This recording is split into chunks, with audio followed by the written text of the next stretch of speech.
Trisha is here to talk about some vlogging that I did on Mother's Day weekend. So May 11th. Okay, so I just wanted to talk a little bit about all of the vlogs being out of order from lambing season. So when I originally started making the videos, I was first I was putting them on my blog, rvwfarm.com, if you want to check it out.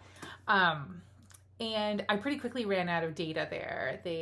I was going to have to pay more for a larger data package, and realized that, that maybe posting video content to that site wasn't the right choice anyway. So then I started putting them on YouTube, but making them unlisted. So you would have to go to my vlog to click the link through the vlog to get to the YouTube video.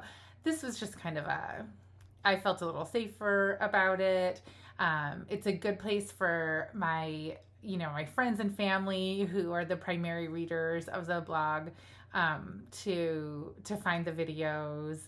And that's what I was comfortable with at that time. Then I realized that I was doing a fairly significant amount of work making and editing these videos and putting them out there. And then my friends and family who had been previous readers of the blog didn't necessarily want to watch vlogs. I understand. You can read a blog entry while you're watching something else on TV. If that's your, preferred method of communication, absolutely. I totally understand why it didn't automatically translate into people looking at the blog also watching the videos. It just wasn't getting that many views. And kind of the plan had always been, once I moved them to YouTube, to potentially make them public on YouTube. And eventually I decided to do that just because I felt like, I don't know if I felt like the content was good or worth it or whatever, but what I felt like was it was a lot of work and that I should do something with it, not just file it away. So then I started making public videos. I can't remember when that was, around vlog 20 or something. So the reason things got out of order is because at the end of lambing season where I really started to get tired. I know I said I was tired throughout the whole thing, which is accurate, but when I really started to get tired, I just decided to release the videos that I had previously made. I didn't want to put them all out at once because I thought then it's just overwhelming. If anybody's going to watch it, they'll just be overwhelmed and they won't watch them. So putting one out a day is what I've been doing. So anyway, this Future Trisha interruption is to let you know that from here on out, the content is new. During the time that I've been releasing the previously unlisted videos, I have continued to make content. So it's all coming, but of course, since we're no longer in the thick of lambing season, it's just not as much content. So it won't be like one vlog a day, or one vlog per day, the way that it was during lambing. So that'll slow down a little, which will make it more manageable for me for sure. Yeah, so I think that's everything that I had to tell you.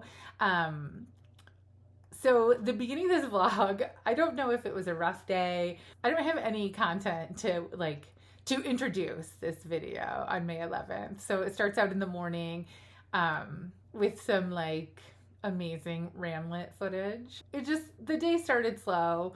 Hopefully you can put it together, and I hope you enjoy watching the little ramlet explore because he's my little sweetie.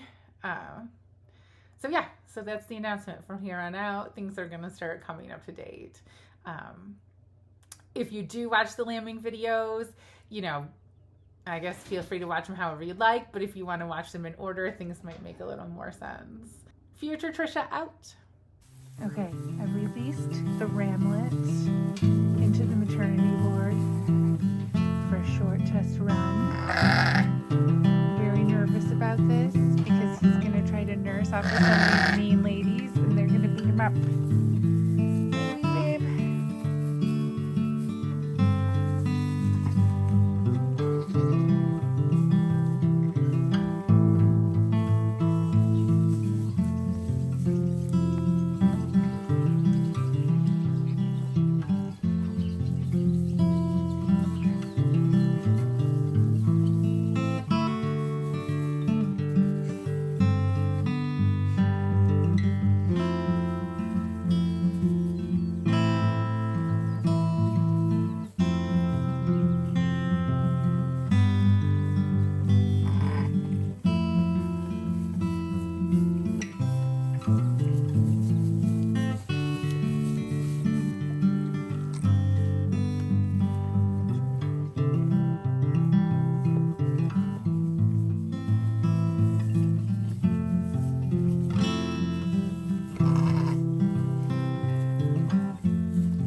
Fuchsia Trish is back again. I forgot something.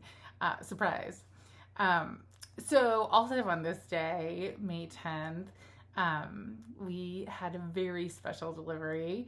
So this year, actually one of the horrible lambing days was Chris's and my 20th wedding anniversary. And we are not people who can travel, as I'm sure you may have noticed. So it's not like we can take a trip or anything like that to celebrate. So what we decided to do as a celebration was to buy ourselves a piano. Neither of us play. Chris is taking lessons, but neither of us really play. But it's a player.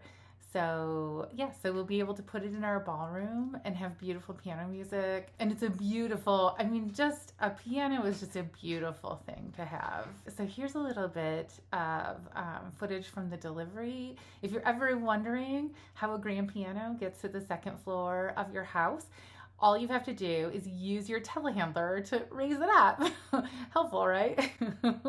When I called various piano movers to get a quote for moving the piano, I explained that I had to go to the second story of the house, but that there's an outdoor deck and outdoor stairs. They could get it there. And that we also have this like piece of equipment that nobody has ever really heard of called a telehandler that can lift a significant amount of weight, and that we should be able to put it up there so it doesn't have to be carried up the stairs. And I got varying responses from people.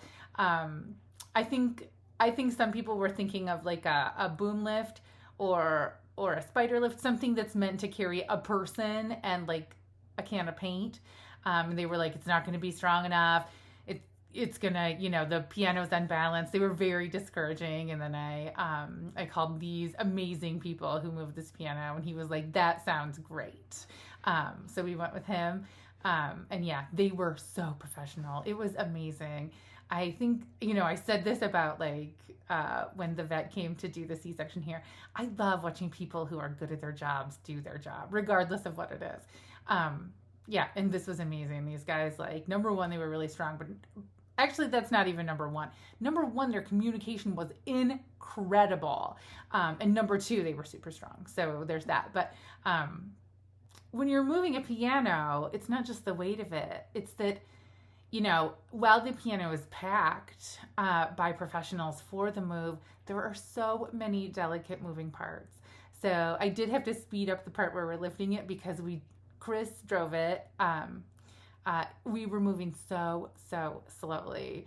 The night before the piano delivery, I was so stressed about it that all night long I had these awful dreams where I couldn't remember which control in the machine worked which thing, and that I was panicking, and that I had the piano on the forks, and it was really anxiety producing for me. So, but Chris was able to leave work early that day and come home and manage that stuff. So, yeah, I know it makes me look silly, but he did it, and I was glad of it. Anyway, the piano's in place. Well, it's not in its final place because, as you know, the ballroom project is still a disaster. But it's in the room, and it is so beautiful.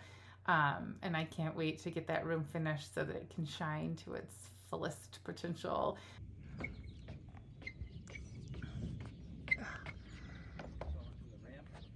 Come on. Yeah. Coming up. Yep. Good.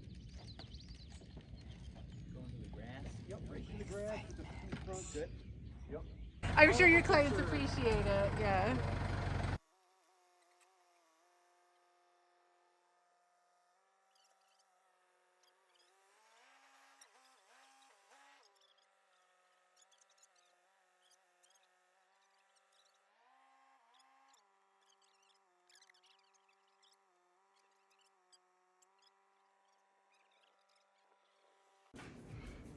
Hello, I'm in the house now, and I have a little update on the house project that I'm just super excited about. I do have a low threshold for being super excited, so keep that in mind. But pretty quickly after we moved in, we replaced all of the exterior doorknobs with keypads, which is what we had at the old house. The difference is the old house had 3 exterior doors, and this one's got like 22. 22 is an exaggeration, but it's a lot. a lot, and it was an expensive upgrade. And then when I looked into the knobs, or the door knobs, the interior hardware that I would have liked, it was just prohibitively expensive, and I've kind of put it out of my mind since then. And then we started the ballroom project, and I do need some new door hardware for that room. And I thought, okay, I'm just gonna buy the new hardware as we go, as we kind of do the rooms, starting with the ballroom, which only needs, so it was gonna be relatively inexpensive. And I was like, I'll just get started with these, and I'll see how things go. So I ordered a sample of the knobs. So this is what I was thinking for that initial. This is an M-Tech lever. This is their French antique finish. It's a solid brass with French antique finish. I was trying to decide between this and between unlacquered. And so I ordered this to see the finish. I think I would have preferred the unlacquered. This is not something I can return. So we're using this somewhere in this house. I'm not sure where. But that's why I just bought the one-sided dummy, because it was the least expensive one. So I had also been kind of casually cruising eBay for doorknobs. I was surprised to find a number of M-Tech knobs when I looked the first time. It wasn't enough to do the whole house, and it also was not a lever style that was still available. So I couldn't buy part of them on eBay and then finish the house with new ones. So anyway, but I felt encouraged, and I decided I would keep looking. And then recently I looked, and I found a huge lot of doorknobs for a very great price. These are from a Portuguese company. They're solid brass, and this is the knob. So I imagine that this got taken out of some house, and the tradesperson was like, I'm not going to check these, and they sold them to me. So they're maybe not exactly what I would have chosen. Obviously, like, I chose a slightly simpler design. I chose this shield-shaped rosette because it's what our exterior doors have. I'm not sure that I would have gone forward with the whole house with this because it's just a little big. The ceilings in here are not super high. I just don't think that we could pull this off. But this lever for sure, with a round rosette or a square rosette would have been what I had gone with. But anyway, I really do like these. I really like it a lot. I like the color. I'm really pleased. So there was a lot of knobs. This must have been a big house, and but we need to buy a couple more. We need 4 dummy sets. So a dummy set has it's just knobs that you screw to the door. There's no action, there's no lock, there's no latch, there's no like strike plate or any of that kind of hardware. So it's the least expensive knob situation.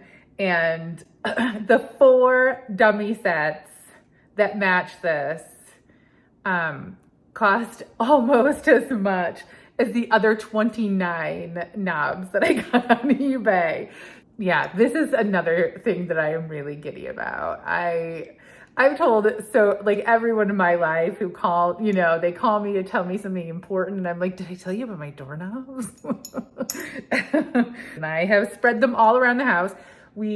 Just to make sure that we had everything that we needed. And yeah, we just need those 4 dummy sets. They won't match this exactly. We can't get these original ones, but Baldwin has a very similar knob. So I'm gonna eventually order those.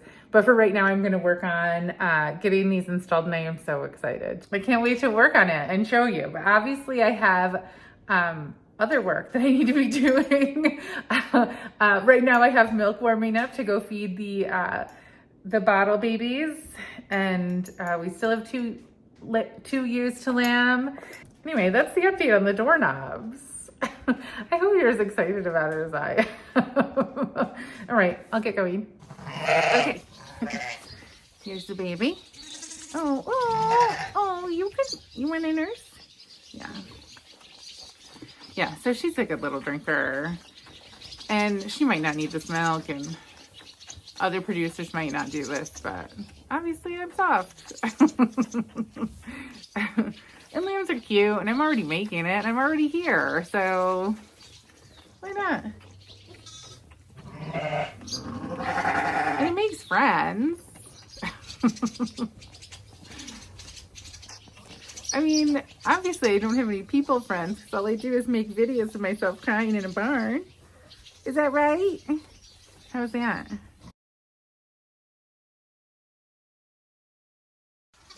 Okay, we have a little bit of a barn emergency. It's like a level 5. The spider's gone. It could be anywhere. It could be on my back. Do you see it?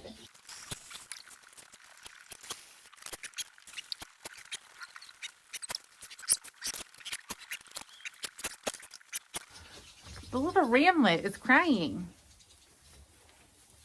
What's the matter, buddy? What's the matter, buddy?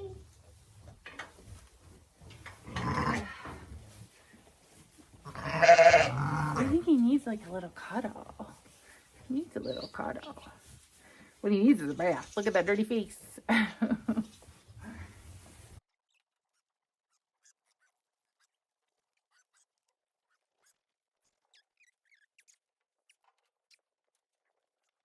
Hi. We're going out at like 11. Oh. Did we do that last night? No, I think we went out at 10. I thought we pushed it back to later. Oh, I'm sorry. Don't be sorry. But there is an enormous spider in here, so keep your eyes peeled for it. Like, enormous. And now... Well, I'm not doing my husband's duty, be out here protecting you from spiders. I know. Look at that. Bad husband did not kill spider ahead of my entry into barn. Well, it's probably on my back. I did ask the viewers if they could see it on my back, but since nobody watches this, it was unhelpful. Well, it's not on your back, so that's good. Well, it's not now. Now it's my hair. Okay. Good night, vlog. Hello.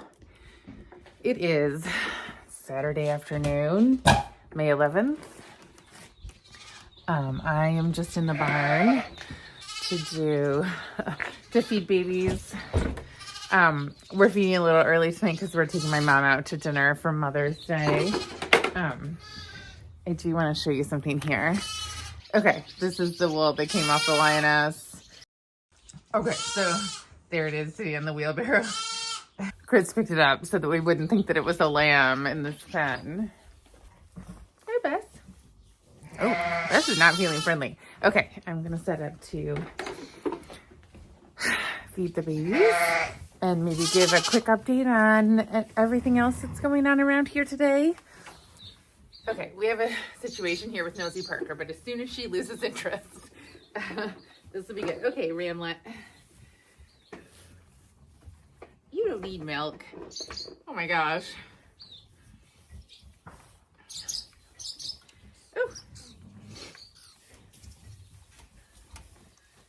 Oh. Okay, so Chris and I left the farm both for a few hours today separately, which was kind of a nice treat. I know we went to town yesterday to pick up sheep vaccine, but that wasn't like fun. It was just, oh my goodness, what a big boy. Anyway, it was nice. I chatted with a friend during the drive and picked up groceries. How come you're not? We have a situation here. There you go. Wait, you are not a bottle baby. So yesterday when Chris went to fire up the telehandler to move, to lift the piano onto the deck, it had a flat tire, a super flat tire. And so today the tire man came. What? When you have heavy equipment, you don't drive it down to Mavis. The tire man comes. So yeah, he was able to diagnose the problem and get it all fixed up and give us some good tips. He's also like a great source for conversation because Oh, you can have more if you want. Because he goes to all the local farms and he kind of knows everybody. So, he's good for a little gossip. Not anything malicious. Just who has what equipment for sale. And we have a bunch of barn work to do tomorrow, but today we had kind of an off day, which is nice. Aside from feeding, obviously. You? And swollen tongue over here ate a little bit. Oh, okay. Yeah, I haven't even been offered. Well, I didn't offer this morning. Oh yeah, I just not a lot, like. Yeah. So that baby. So we're talking about the baby that had a swollen tongue that has been fostered onto this wonderful ewe who has retained placenta. Just for reference, so you know who I'm talking about. We have been offering that baby milk just to be sure that it was getting enough. And thank you. And it used to jump up excitedly when it saw me, but it's not doing that anymore. So I think it's getting enough. I think it's a ewe lamb. Are they both ewe lambs? Yeah, I think both are ewe. Yeah. So that is good news. But we still like to check and make sure everybody's getting enough. You are very noisy. Unnecessary. Good little lamb. Okay. Yeah, he's so big. Such an independent little man He's now. so big. You're big too. You're so big too. Yeah. Are you gonna be a house sheep? And we'll pet you and scratch you? Oh, thank you for that. Delightful. So these ewes have eaten this hay down like crazy. And they do have a lot of nutritional requirements right now because lactation is the highest calorie requirement, even more so than late stage gestation. I cannot speak apparently. But I kind of feel like they're overdoing it just to be jerks. Look at all their jerk faces. Look at them. Standing around chewing their cud. They're not worrying that we're out of dry hay and how the heck are we going to do haylage in here. What they're thinking is maybe they'll put me out on pasture, but I'm not gonna. You're not thinking that though. Not you. Okay, good morning. It is Sunday. It's Mother's Day morning. It's mid-morning. We did early chores and then we went back to sleep. So we're out here to do a few general jobs. We want to hook up the Bambino Lacto so we can get the lambs started training on that. We want to do a general cleanup. It's hard to see, but these rooms, the milk room and the workroom, are just like kind of disasters. The main part of the barn is kind of a disaster. The ewes need to be fed. They've demolished that dry bale that we sat earlier this week. And we have to let some ewes out. Anyway, we've got a bunch of things to get done this morning. We want to get them done pretty quickly so we can have a relaxing Sunday. Okay, here's everybody. Relaxation time. Here's everybody else. Happy Mother's Day, ladies. Okay, so it's this ewe and the gorgeous lambs. They've been in the jug for a long time, longer than normal. But yeah, they're heading out today. I already tagged and I tagged the babies, and we're just gonna finish that job up right now. For a nice Mother's Day gift, we had a plan to let my mom help us in the barn, but I don't know. She just didn't get up and put her work clothes on. Okay, we'll get this mama tagged.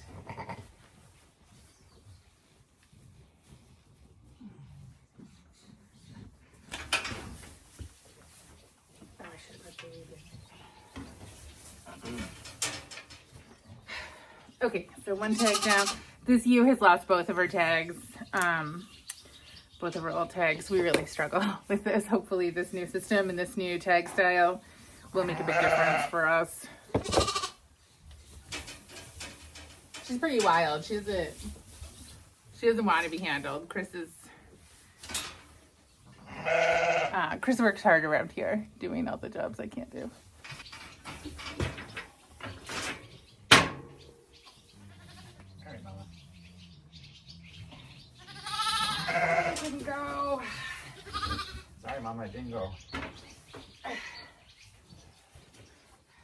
Sometimes in these adult ewes, their ears are really thick, and it's hard to tag them, and it bends the spike.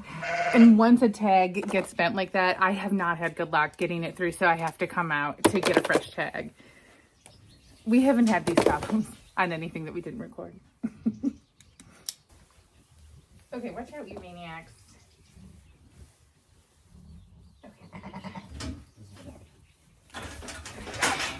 Good girl, good girl, good girl. Okay, success on that. Okay, so now I need to record her and get her in our new system. Since we don't really know who she is, we have to make a guess as to her age. But seeing as how wild she is, I'm thinking she's a 2.5-year-old, one of our ones born in 2021. When I enter one of these ewes, I give them a grade as to how well they shed, so we can make call decisions and decisions regarding keeping their lambs in the future. She's obviously a super, super beautiful shedder. She doesn't have anything left from last year, and she's starting to lose her. So she's an A. Yeah, a little wild, but we don't mind that. Okay, so, oh, we got to paint her. She's going to love it. She can just have a 20. Yeah, oh yeah, 20. So this is the 20th ewe with live lambs. We're both wearing farm merch today. It's like it's a commercial. Okay, so next, the babies. I need to record a lambing record for her. Okay, so lamb number 1. I think these are both ram lambs. Is that right? Well, it doesn't matter. Just start with the first one. Ram. Born alive. Okay, we're ready to scan him. I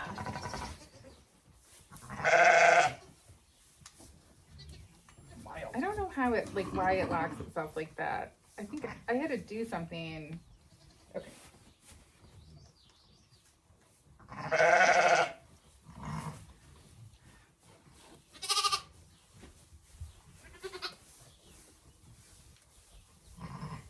£10. Chris is giving the selenium injection at the same time. I tried to do it the other day, but the needle was dull, and I abandoned that duty. £9.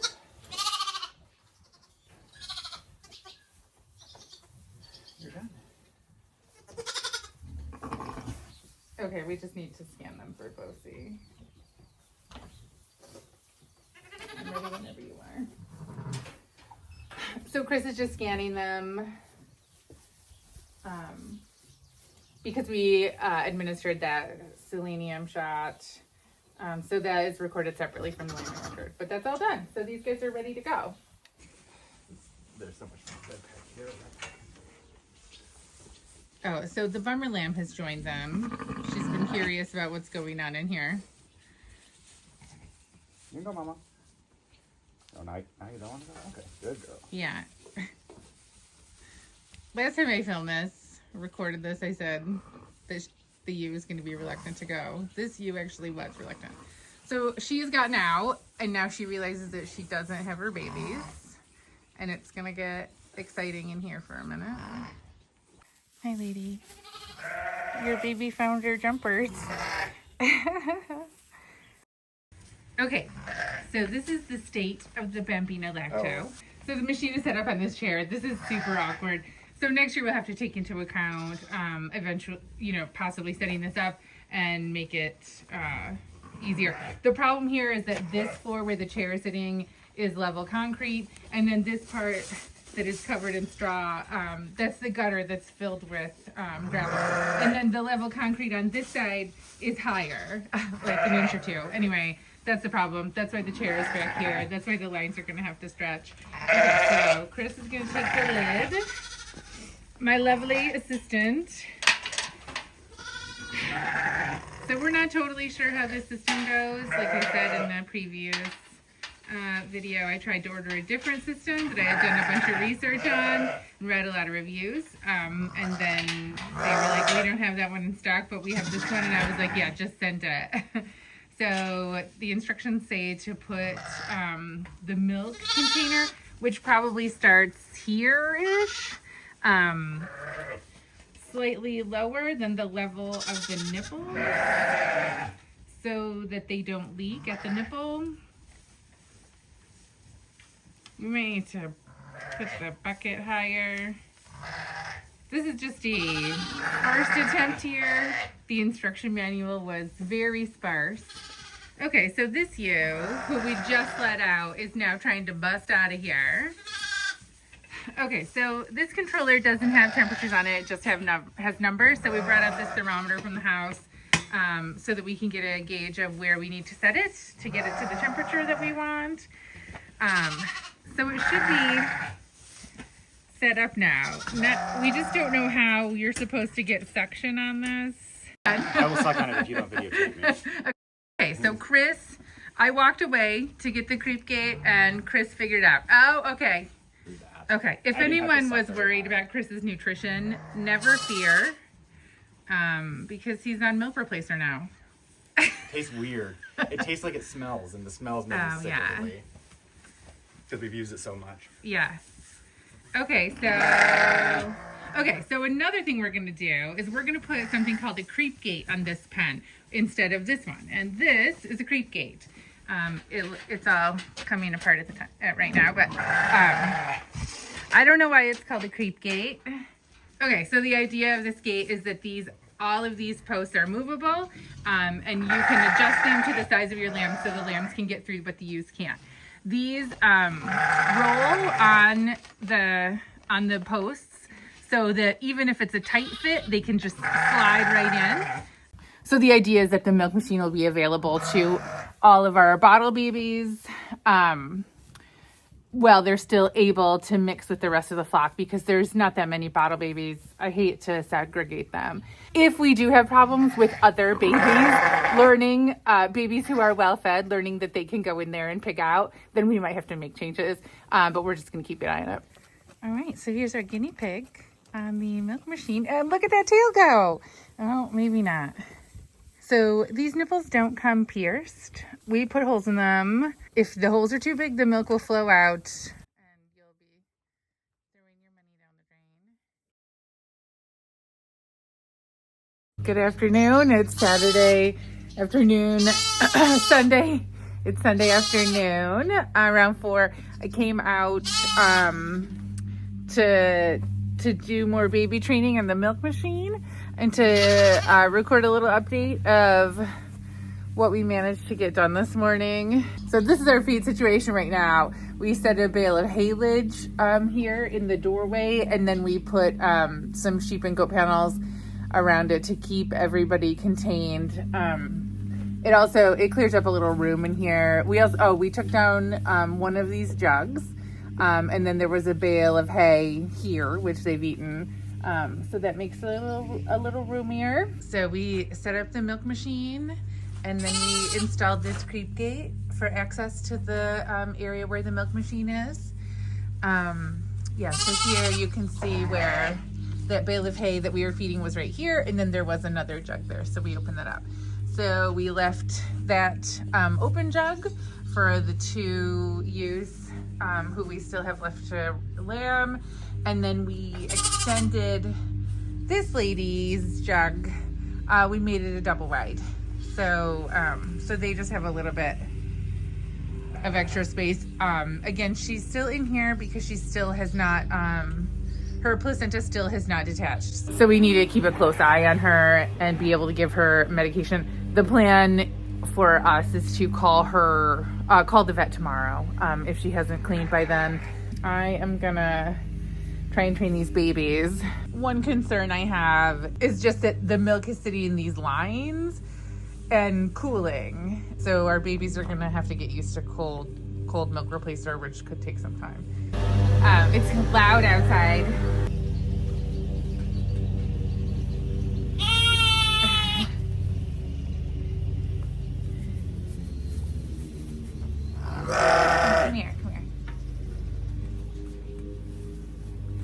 it is impossible for me to wrangle 2 lambs on this thing.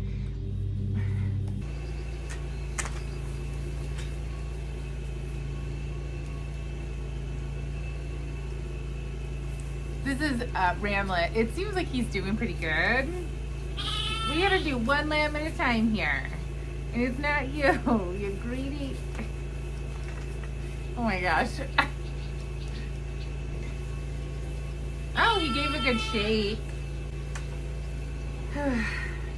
I am concerned about these guys just not getting enough today. I think I might bring a bottle out tonight. I'll try again.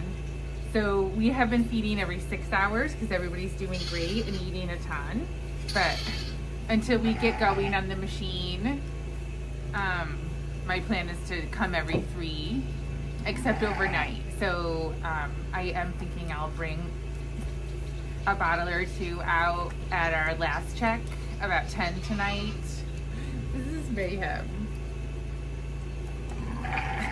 You can use this one. You can use this one.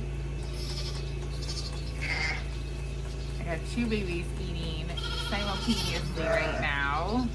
I feel like compared to the bottles that we've been feeding, I just think that the holes in these nipples are smaller and it takes more work to get the same amount of milk. That's my suspicion anyway. However, if you have big old holes in these nipples, this milk replacer is gonna flow out all over the ground. So I don't know if we have enough bottle lambs to keep these lines running and to keep the milk warm. It may not even be worth it to plug them in. It may just be useful for delivering cold milk. I tell you, you guys are rough. Okay, I'm calling it. I'm not sure if I got this on video earlier, but Chris said that the smell of milk replacer makes him nauseous. And it's the same situation with me. Like, I just think there have been too many late nights and early mornings mixing milk replacer in the kitchen. In the early morning, I'm always a little iffy. My stomach's always a little iffy. So yeah, the smell of the milk replacer is not super appetizing. Anyway, I think that's everything that we got done out here. This ewe is doing something strange. Are you okay, lady? Oh, look at this. Sleepy sheepies. Hi, Mama. When's your baby coming? I'm just cleaning up from lambing season. During the lamb storm days, you know, we needed everything and everything got, taken out, and, you know, a lot of the dishes, lambing makes the surprising amount of dishes are like lube syringe and all that stuff we wash in between lambings. So we're just kind of buttoning up here. Obviously we still have those 2 other ewes, but we're just trying to get back some semblance of order. Tomorrow, the pool people are coming to open the pool. And as you can see from my outfit, it is luxuriously warm. Just kidding, it's like 50 degrees. But the weather's gonna turn. And we don't wanna be waiting around on hot days with no pool. We moved to this whole stupid farm adventure happened because I wanted a pool. So that's what's going on. Personally, I need to get back in that ballroom and start banging that out. But I'm also attempting to get back to my life this week. So back to work and then back to my non-farm activities, exercise classes, etc. I don't know if I can do everything. I haven't even looked at my calendar to see if I have anything going on this week. Anyway, that's the story. We're still waiting on these last 2 lambs. 2 ewes to lamb. We're getting the babies trained up on the machine. Chris is mowing the barnyard. I should go out and talk about that. Someday soon, I can bring my teapot back in the house. So behind me, you can see the barnyard. It's about an acre here. When we moved in, this is the only area that had any kind of fencing. The fencing was beat, but the posts were still kind of in place. It was the best place where we could, set up our portable fencing and get the sheep moved onto the property. However, the entire acre was choked with burdock and thistle taller than me. It was really grim. It was really grim. Our sheep will eat burdock. They'll eat it preferentially when it's young and the leaves are small. They will eat it when it's when the leaves are large and it's more bitter, but they do like it. But yeah, there's areas where there's thistle, our sheep won't go at all. They don't mess around with any thistle. So there were big patches of the barnyard that they wouldn't even stomp down. The ewes will graze, they'll eat everything they want, and then we need to clip down the rest, and we need to keep on top of it so that those weeds don't get a chance to set flowers and continue to propagate themselves. So that's why Chris is mowing here now. He's mowing with the lawnmower. And he looks like he's done. There he is.